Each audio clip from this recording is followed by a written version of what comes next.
Straw beauty and kitchen টিপসে সবাইকে স্বাগত। আজ আমি আপনাদের দেখাবো সজনা ফুলের একটা নতুন রেসিপি। আপনারা সজনা ফুল আলু দিয়ে ভাজা, সজনা ফুলের ভর্তা, সজনা ফুলের বেগুন দিয়ে রেসিপি অনেক কিছু খেয়েছেন, কিন্তু আজ আমি আপনাদের একেবারে একটা নতুন রেসিপি দেখাবো। সম্পূর্ণ নতুন সজনা ফুলের এই রেসিপিটা আপনারা দেখুন, আর ভীষণ টেস্টি হয়। তাহলে চলুন দেখে নেওয়া যাক কিভাবে এই সজনা ফুলের রেসিপিটা বানানো যায়। আমি কড়াইয়ে তেল দিয়ে ফুলের রেসিপির জন্য তেলটা গরম হয়ে গেছে।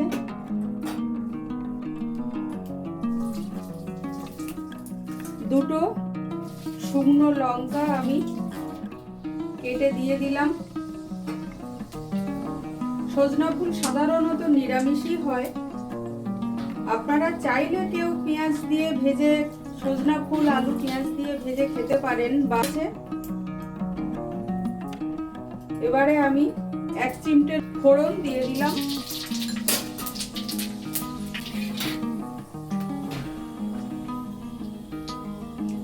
ছোট ছোট 3 পিস আলু, ছোট ছোট আলু কেটে রেখেছিলাম, সেই আলুগুলো আগে ভেজে নেব আমি।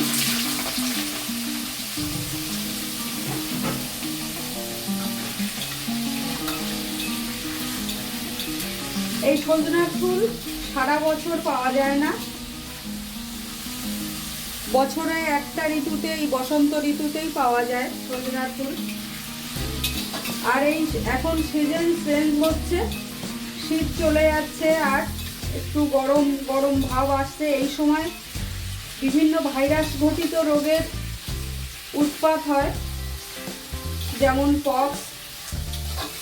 আর এই সজনার ফুল আর সজনার ডাঁটা এই সময় খেতে হয়, আপনারা সবাই জানেন।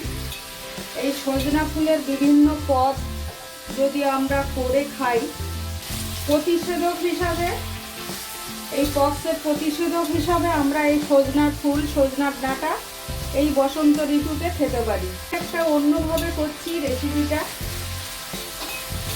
আলুটা একটু ভেজে নিচ্ছি। 1 চামচ লবণ দিয়ে দিলাম, 1/2 চামচ হলুদ দিয়ে দিলাম, 5 পিস কাঁচা লঙ্কা দিয়ে দিলাম, দিয়ে আলুটাকে একটু ভেজে ভেজে নেব। দেখুন আমার আলুটা ভাজা হয়ে গেছে। এবারে আমি 100 গ্রাম সজনার ফুল পরিষ্কার করে বেছে ধুয়ে রেখেছিলাম, সেইগুলো দিয়ে দেব।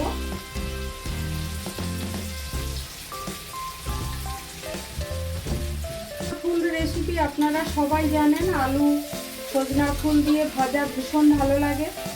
কিন্তু আমি যে রেসিপিটা করছি, এই রেসিপিটা আপনারা একদিন বাড়িতে বানিয়ে খাবেন।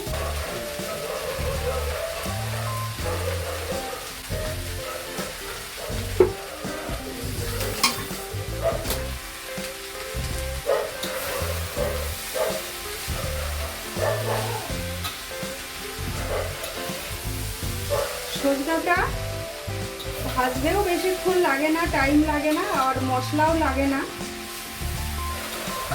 অথচ এর স্বাদ অপূর্ব হয়।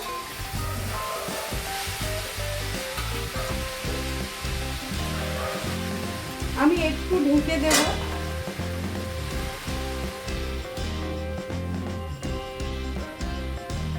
আর যারা সুগারের পেশেন্ট আছেন তাদের জন্য বলছি, আপনারা আলুটা না দিয়ে শুধু এই সজনার ফুল যদি ভাজা খেতে চান শুধু ভাজবেন,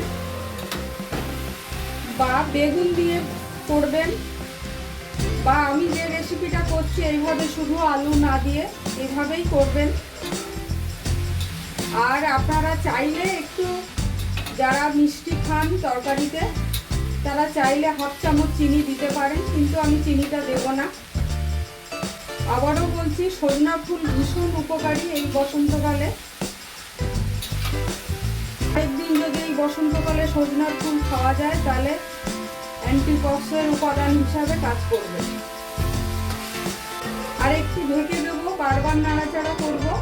যেহেতু আমার 1/2 কেজি মানে 500 সজনার ফুল, ওই জন্য অফ ক্যামেরা আমি বেছে নিয়েছি বাছাটা আপনাদের দেখাইনি,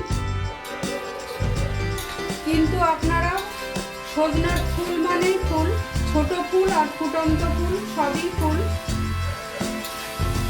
কুঁড়িগুলোও নেবেন এবং ফুটন্ত ফুলগুলোও নেবেন, শুধু সরু সরু ডাঁটাগুলো বাদ দেবেন। আমি আপনাদের বাছাটা দেখাতে পারলাম না। সজনা ফুলের এই নতুন রেসিপিটা আপনাদের যদি ভালো লাগে একটা লাইক কমেন্ট করবেন, আর বাড়িতে অনুরোধ থাকলো বাড়িতে এইভাবে বানাবেন, বানিয়ে আমাকে কমেন্ট করে জানাবেন যে রেসিপিটা কেমন হয়েছে। আর যারা নতুন আছেন আমার চ্যানেলটা সাবস্ক্রাইব করে দেবেন, তাদের কাছে অনেক অনেক অনুরোধ থাকলো। আমি মিক্সার গ্রাইন্ডারে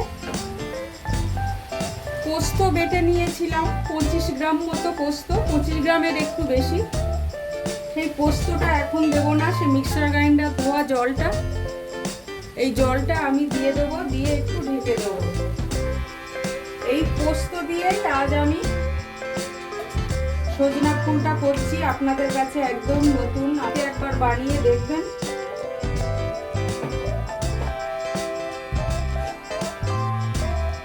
একটু ঢেকে দিলাম, কোনো জল দেব না সজনার ফুলে, সামান্য মিক্সার গ্রাইন্ডার ধোয়া জলটা একটু দিয়েছিলাম, যেহেতু মিক্সার গ্রাইন্ডারে পোস্ত লেগেছিল তাই সেইটুকু জলই দিয়েছি। দিলেও সিদ্ধ হয়ে যাবে। এই পোস্তটুকু আমি এবারে দিয়ে দেব।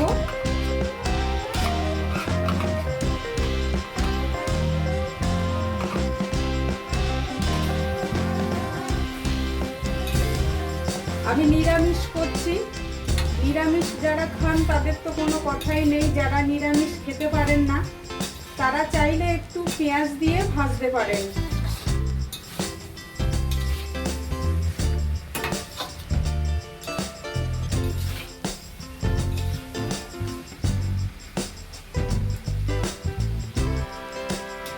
আমি গ্যাসের ফ্লেমটা মিডিয়াম হিটেই রেখেছি, আবারও ঢুকে দেব।